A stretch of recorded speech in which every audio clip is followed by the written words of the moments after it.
Raw Hogan for the Boxing Voice. I'm delighted to be here with Matchroom CEO Frank Smith. How are you, Frank? I'm very well, thank you, mate. How are you? Yeah, fabulous. Exciting month ahead of us. Very much so. Exciting year for boxing. Exactly, especially with that lady in the poster right behind you. Okay. Most valuable promotions. Exactly. So, is this the biggest female fight ever? Oh yeah, 100%, unquestionably. But at the same time, it's also a huge fight for the sport of boxing. Take out female boxing, it's a huge, huge occasion. So, looking forward to it. Numbers have been insane, much bigger than even most main events we've seen in the US in recent years. So, looking forward to a huge night of boxing, and glad we got it over the line. I mean, they're both very polite to each other, unlike, say, Clarissa Shields and Savannah Marshall. So, does any extra building need doing for this fight? I think some fights don't need that. There's been some great fights in history. I mean, some we've worked on, whether it's, Joshua against Klitschko is a great example. I think there was no hate or anger between the two of those guys. This fight doesn't need that. This is the two best going up against each other, long awaited, and people are just glad it's happening. So I don't think it needs that. Maybe it might heat up. Maybe Jake Paul might slap Eddie by the end of it. Who knows?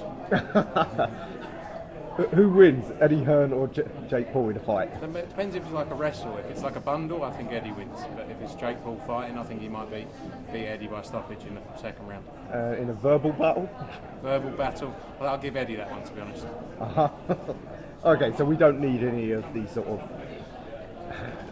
Jake Paul trademark trolling to build this fight. No, but I think you've seen from the way he's approached the whole thing. Ultimately he wants to put on a huge event, and maybe he's different in his career, in his boxing career, and what he needs to do to build his boxing career. But he doesn't. We don't need that in this fight. It always, don't get me wrong, it always sells, but this fight's big enough on its own. Mm-hmm. Do you know whether the purses that the two women will they be comparable to a similar super fight that involves two men? That's the whole thing about this. It's two fighters getting record paydays. It's great. It's great for the sport, and they deserve it because the fight draws. So ultimately, and Jake Paul's a big.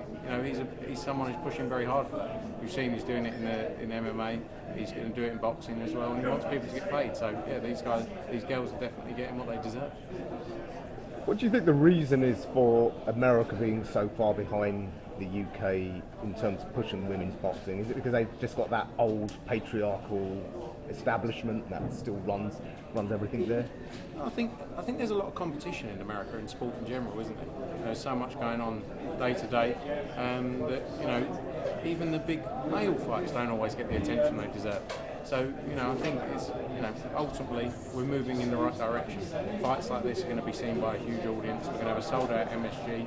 So things are going in the right direction. So I think we've got to continue on that path and keep building the sport. Mm-hmm. But as to the fight itself, do you think the size is going to be a factor? I mean, Amanda obviously doesn't think so. Yourself? I think they're both, it's a fight Casey Taylor's wanted for a long time. She's going to be 100% up for it. And put in the performance of her life, I'm sure Amanda Serrano is. I think this is the fight that had to be made. Mm-hmm. Just to ask about one of the other fights on the card. Liam Smith's fighting Jesse Vargas. What's the plan with Liam? Is it to try and manoeuvre him back into the world title picture? Yeah, that's what he wants.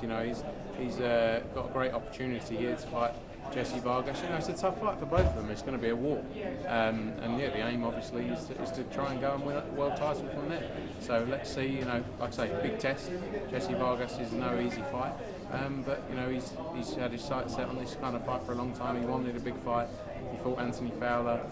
Great win for him. So look, he's 100% dedicated to get back in there and win another world title. How does the 154 division shape up at the world scene, including for your fighters? Obviously, we've got probably the Castano-Charlo undisputed fight. Yeah. Are you going to be looking to manoeuvre Madrimov to hopefully dethrone one of them? Well, look, Madrimov just fought a final eliminator against Soro for the WBA, so he's now mandatory for the WBA title. Obviously, as you say, you got the rematch. You've probably got a couple of other mandatories if they keep the belt. But his aim is to go in there and win a world title there. We've got Liam Smith, as you say, Jesse Vargas. You've got the likes of Suleiman Suzuka as well, who we promote at 154.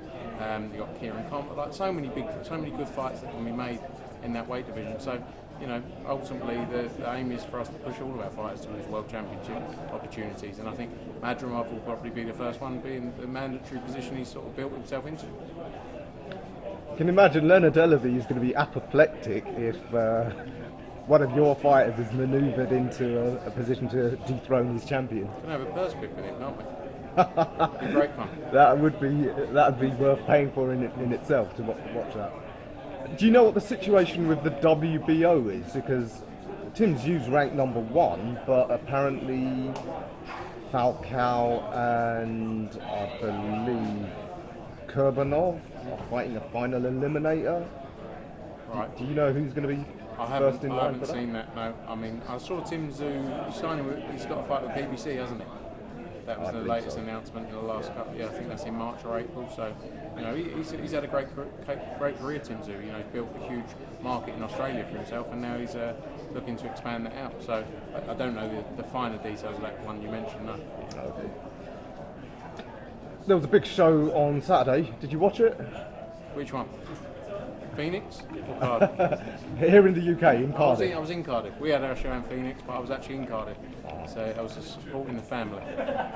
Did you see anything from Chris Eubank to concern you with a couple of your own middleweights? I think he had a good performance, you know.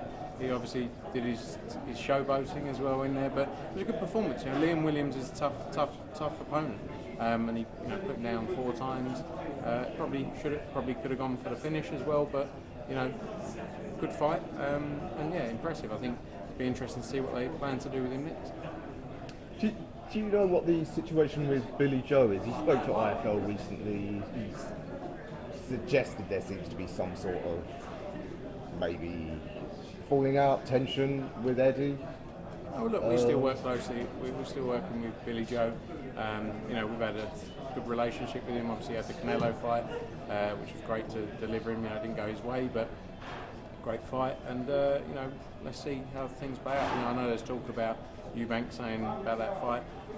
I think Billy Joe's last fight was at 168. Obviously, I'm not sure if he'd go below that, and I'm not sure if Eubank would come up above 160. But let's see how things play out. But a massive fight for the future, though. I spoke to Adam Smith on Friday night.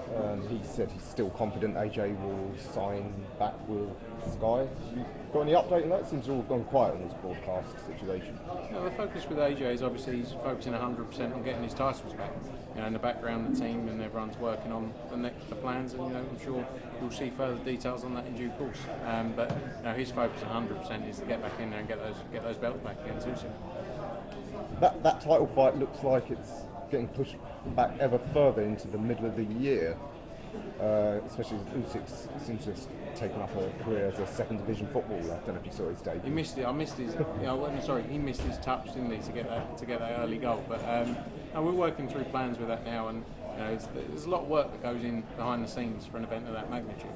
So over the next couple of weeks, we'll be dealing closely with Usyk and his team, you know, to get everything aligned and in place. Fair to say that will be in the UK. Yeah, look, we're looking at options, but you know, UK is obviously a high chance as well. Right, Frank, pleasure speaking to you for the first time. Will you be there at Alexander Palace? I'll be there. I'll see you there. Fab. See you. Thanks for see you coming, at the weekend. Nice Thank to meet you. you. If you enjoyed the video, feel free to hit the like, subscribe, and share. As always, if you want to support us to the next level, head over to the patreon.com/ThaBoxingVoice. We have tons of exclusive from Border Wars, from title, betting shows, the list goes on and on and on. But in addition to that, if you guys have questions for fighters, trainers, and promoters, this is where you can submit them. We will run out, get these questions answered, and put it back on the show just for you guys. Appreciate it. Peace.